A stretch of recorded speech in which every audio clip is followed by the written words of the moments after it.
Hello, my name is James Leach, and welcome to my third podcast. I have chosen to go with a screencast for this episode. Again, I will be covering the 5 components of fitness. I covered these in my first podcast, but I would like to go back over them just in a different format. So, going over the 5 components. First, cardiovascular endurance. Second, muscular strength. Third, muscular endurance or respiratory fitness. Fourth, flexibility. And the fifth is body composition.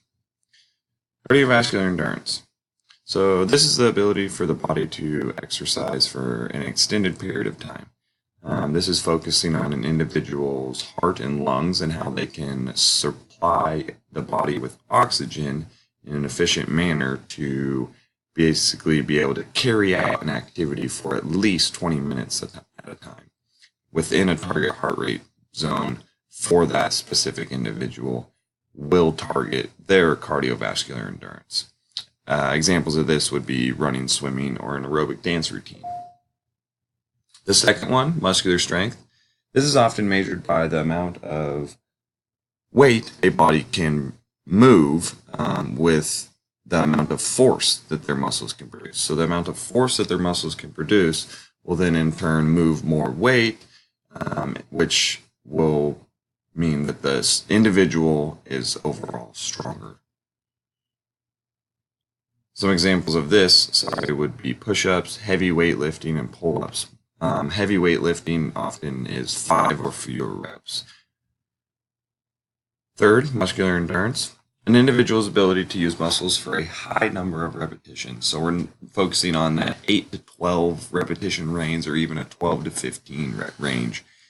Individuals with better muscular endurance often have a better posture, fewer back problems, and are better resistance to fatigue. They're able to exercise for longer periods of time.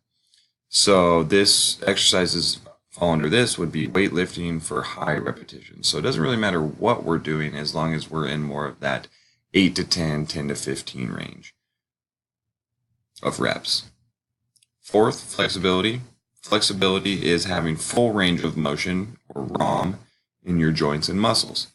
This often, individuals with a full range of motion often will be injured less and will have better body movement and proper function of their body as they are doing exercises or doing an activity.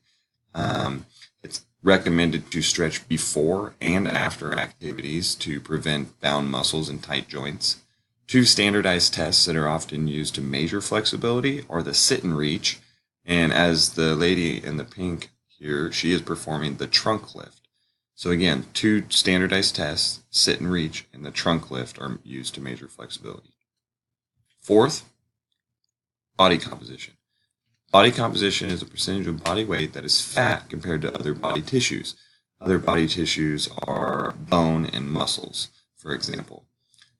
A higher percentage of body fat in individuals often leads to illness and a higher death rate. So individuals, that are higher in body weight or higher in body composition will often be sick more often than individuals that have a lower body weight percentage. So how is this measured? How is body composition measured?